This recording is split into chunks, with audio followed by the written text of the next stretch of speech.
श्रीराम. साधक हो, सध्या आपण सोमवार ते शनिवार श्री ब्रह्मचैतन्य गोंदवलेकर महाराज यांच्या परंपरेतील साखरखेर्डा येथील संत परमपूज्य श्री प्रल्हाद महाराज यांचे श्री देवीदास अमृत मोहोरीला लिखित संक्षिप्त चरित्राचा आस्वाद घेत आहोत. तसेच रविवारी श्री महाराजांच्या काही भक्तांचे अनुभव ऐकणार आहोत. श्री ब्रह्मचैतन्य महाराजांच्या या पदात म्हटल्याप्रमाणे, तो मायामोह पाळी, काय करतील लेकूरवाळी. असंच प्रेम श्री महाराज या सर्वांवर करीत होते. श्री नानाचार्य सन 1954 नांदेडला यज्ञेश्वर काकांकडे असताना तिथे संधिवाताने आजारी पडले व रामनामात देह ठेवून सद्गुरूरूपी विलीन झाले. त्यावेळी त्यांना विजया, सिंधू व मंदा नावाच्या 3 मुली होत्या आणि 4थ्या वेळी पत्नी गर्भवती होती. श्री महाराजांनी या सर्वांचाच सांभाळ केला. नानाचार्य निजधामी गेल्यापासून महाराजांच्या मोठ्या वहिनी नानींना महाराजांनी भागीरथीबाईंची काळजी घेण्यासाठी म्हणून जालन्यास ठेवले. रामकार्यार्थ फिरताना जालन्याच्या आसपास महाराजांचे येणे झाले, म्हणजे ते मुद्दाम जालन्यास येऊन जात. भागीरथीबाईंना 9 मास पूर्ण होऊन 10वा महिना लागला असता श्री महाराज जालन्यात येऊन त्यांच्या तब्येतीची चौकशी करून गेले. श्री महाराज भेटून गेल्यानंतर 5-7 दिवसातच भागीरथीबाईंची सुखरूप प्रसूती होऊन त्यांना मुलगा झाला. श्री महाराजांना हा समाचार कळताच ते लगेच जालन्यास आले. त्यावेळी उमाकाकू देशपांडेही त्यांच्यासोबत जालन्यास आल्या.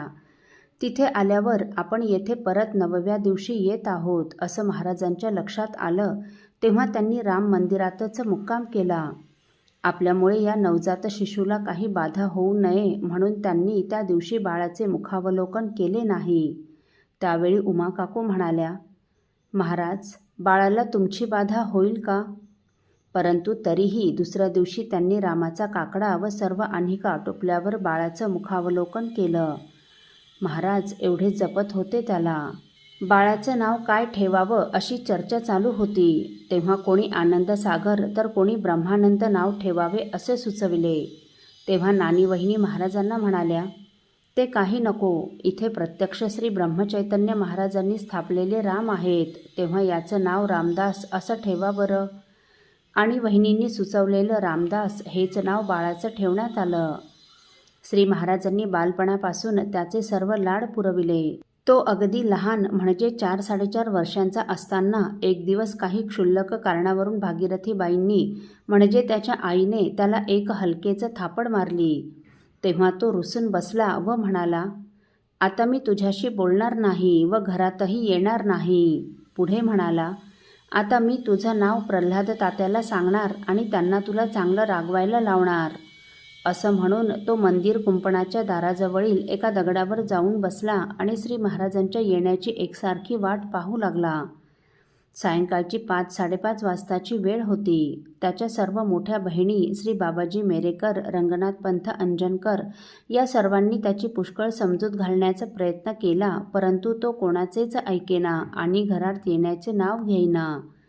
रात्रीचे 8 वाजून गेले तरी त्याचा हट्ट कायम होता. अरे प्रल्हाद तात्या आता साखरखेर्ड्यास आहेत, ते इतक्यात इथे कसे येतील? तेव्हा तो म्हणाला, नाही, तात्या येणारच आहे. तो आला की मला कडेवर उचलून घेईल आणि मग मी त्याला आईने मारल्याचं सांगणार.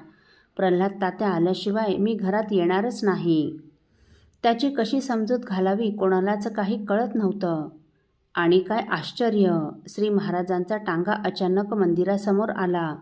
त्याची ती आर्त हाक महाराजांच्या कानावर गेली होती म्हणायची. महाराज टांग्यातून उतरले तेव्हा हा कुंपणाच्या फाटकाजवळ एका दगडावर रुसून बसलेला दिसला. लगेच महाराज त्याच्याजवळ आले व तोही प्रल्हाद तात्या आला म्हणून त्यांना बिलगला.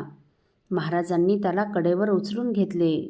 श्री महाराजांना पाहून त्याला अधिकच गहिवर दाटला आणि तो अधिकच स्पुंदून रडू लागला. तसे श्री महाराजांनी त्याचे डोळे पुसले, त्याला रडण्याचे कारण विचारले. तेव्हा त्याने आईने मला मारलं म्हणून सांगितलं व म्हणाला, तू आईला चांगला रागव. तेव्हा महाराज म्हणाले, आई कुठे? दाखव मला, आता मी तिला चांगलं रागवतो. असं म्हणून त्याला कडेवर घेऊन महाराज घरात गेले व त्याच्या आईला जोरात आवाज देऊन म्हणाले, भागीरथी, तू याला का मारलं? आणि आता इथून पुढे तू याला कधी मारायचं तर नाहीच, परंतु त्याच्यावर हात जरी उगारला ना तर लक्षात ठेव, असं महाराज जोरात म्हणताच त्याची कळी खुलली. तो थोडा शांत झाल्यावर महाराज त्याला म्हणाले, बाळ, भूक लागली असेल ना? तो हो म्हणाला व तुझ्या हाताने जेवतो म्हणाला. महाराजांनी त्याला जेवू घातले. गेल्या 3-4 तासापासून रुसवा व रडण्यामुळे तो थकून गेला होता. थोड्याच वेळात तो झोपी गेला. अहो, भक्ताची आर्तहाक ऐकली की सद्गुरू धावतातच. त्याची ही आर्तहाक तर होतीच, परंतु या हाकेत प्रेमभाव ओतप्रोत भरलेला होता, अनन्यता होती. मला महाराजांशिवाय दुसरं कुणीच नाही हा अनन्यभाव होता आणि त्याचा हा अनन्यभाव जाणून महाराज तिथे धावत आले. असो. साधक हो, तीर्थस्वरूप रामदास आचार्य यांचं बालपण परमपूज्य श्री प्रल्हाद महाराजांच्या सहवासात कसे गेले हे आपण पुढील भागात ऐकणार आहोत. श्री राम समर्थ. आपल्यातील कोणा श्रींच्या भक्तांना श्रींचे काही अनुभव आले असतील तर कृपया आपण मला ते 9422843253 अथवा सुनीलदादांच्या 9892608401 या व्हॉट्सअप नंबरवर कळवावेत अशी नम्र विनंती. श्रीराम समर्थ.